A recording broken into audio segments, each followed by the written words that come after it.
Let's begin with the most significant development of 2026. Saudi Arabia, as we now know, has recently announced the removal of qualification requirements for foreign investors, opening the main markets for all categories. This happened yesterday.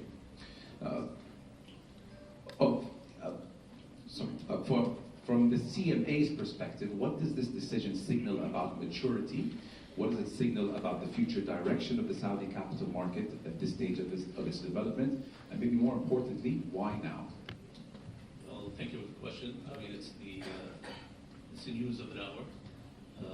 Yesterday was the first day marking historic milestone of opening up the market to international investors.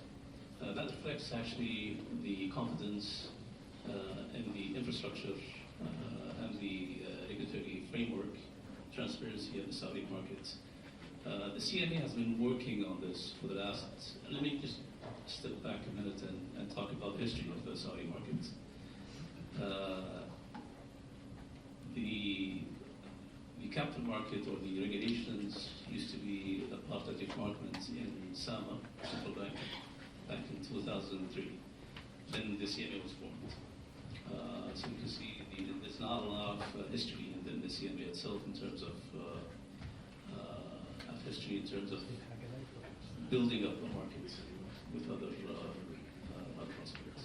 However, in the last 10 years, a decade, there was a huge transformation and reforms in the Saudi capital markets. Opening the market with the QFI regime at that time, with the different phases of the QFI, then now they mention it completely. So you can see it's been like more of a strategic movement. Gradually, didn't happen at once, yet it was very structural. Why now? I think we have achieved the infrastructure, state of the art that we have. The legal framework is there, the regulation framework is there, so I think everything is there, so it's about time to open up the markets. Thank you. As the market becomes more active and increasingly global, how is the CMA continuing to strengthen investor protection and transparency, all while supporting market growth? That's always a good question about investors. Investors' confidence thrives only when capital markets are clear, transparent, and equally treated for all investors. If you look at the capital markets in the kingdom, the regulations has been treated equally to all investors. It's not like for Saudis and non-Saudis, it's actually generally for everybody.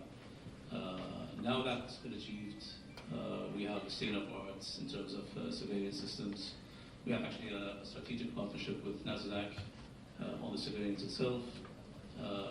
We have reduced the independent committees for resolution security disputes. The main thing for any investor to come in any market is to have a clear clarity of regulations itself. Like kind of changes here or there, or treating different people differently in terms of investors, or actually investors itself. We also have introduced, as one of the few countries in the world, the compensation fund. There's only a handful of countries that do that, where we created the fund, we compensate the unlawful doing of trading, compensate the investors. So far we compensated around $100 million for 17,000 investors. So that's a good step going forward for the Saudi market. That gives it trust and clarity about the regulations and so on. What message would you have to those people in the room and beyond who are looking to invest in Saudi Arabia, be it in equities, be it in the stock market? Is there a message that you would like to tell them about the Saudi market in general? Well, the Saudi market is not any longer an emerging opportunity.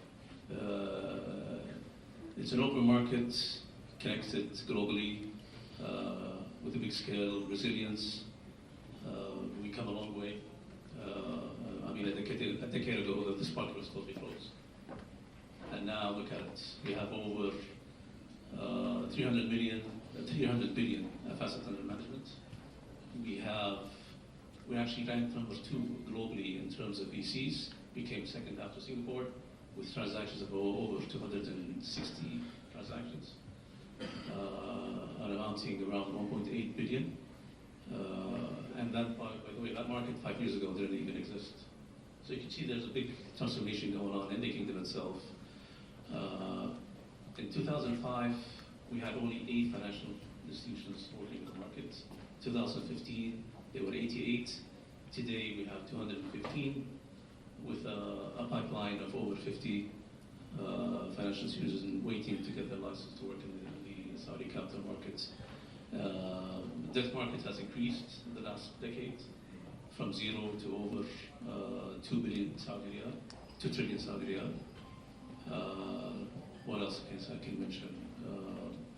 In terms of transparency, corporate governance, in terms of also,